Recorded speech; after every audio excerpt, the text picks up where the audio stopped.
Rainforest নামের এই প্রকল্পটা বারিধারাতে অবস্থিত। এটা হচ্ছে গিয়ে আপনার মুখটা হচ্ছে পূর্ব দিকে। পূর্ব দিকে সুবিধা হচ্ছে সকালে প্রত্যেকদিন আমরা রোদ পাবো এবং এখানে আপনার যে বাতাস আসে আমাদের দেশে সেটা দক্ষিণ পূব কোণ থেকেই গরমকালে আসে।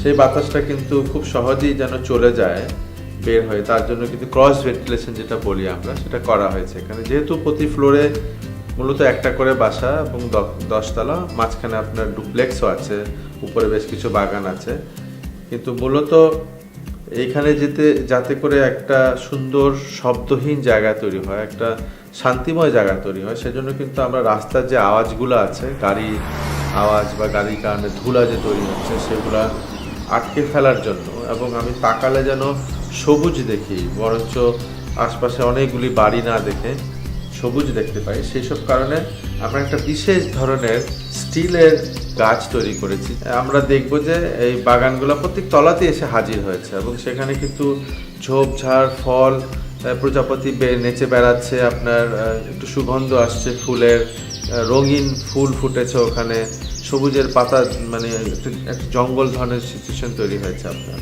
তো প্রত্যেকটা ফ্লোরের সাথেই যে বাগান থাকা দরকার সেটা জরুরি, আমরা সেটা করেছি এখানে। কারণ আমি মনে করি যে বাগান ছাড়া, আসলে সবুজ ছাড়া আমরা বেঁচে থাকতে পারি না সুন্দর করে।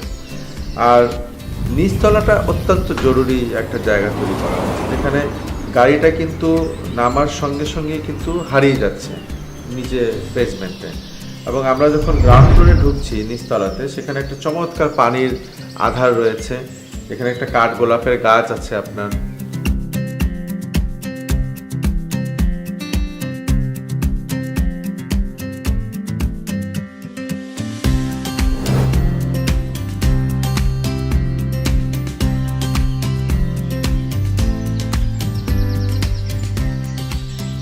একটা জিম আছে, একটা ছোট লাইব্রেরি আছে। কারণ বাচ্চারা যদি একটু বইপত্র না ঘাটে, তারা যদি পানির পাশে বসে একটু বইটা না পড়ে একটা বেঞ্চের মধ্যে, ওরা কিন্তু ওদের স্মৃতি তৈরি হবে না, ওদের জীবনে মেমোরি বলি না আমরা, বাচ্চাদের মেমোরি কোত্থেকে আসবে?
আর এখানে আমার একটা পরিবেশ, যেখানে সবুজের পাশাপাশি বাচ্চারা ছবি আঁকা, গল্প করা, বই পড়া, এই যে একটা কমিউনিটি ফিলিংস তৈরি করা, এবং পিছনের দিকেও আমরা একটা পানির আধার তৈরি করেছি, মানে তাকালে যেন একটা মানে প্রকৃতির একটা অংশ বাড়িটা হয়ে যাক, সেভাবে আমরা এটাকে ডিজাইন করেছি। এমনকি ছাদেও আমরা কিন্তু গাছগাছালি লাগিয়েছি, ছাদে একটা ছোট্ট বসার জায়গা করেছি, এবং ডুপ্লেক্সে থাকার কারণে কিন্তু বিভিন্ন লেয়ারে লেয়ারে ধাপে ধাপে বাগান হয়েছে বাড়িতে।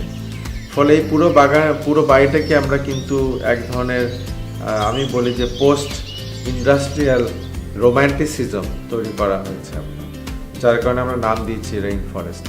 তো আশা করছি এরকম বাসায় থেকে আমাদের সন্তানরা সত্যি সত্যি মানুষ হবে।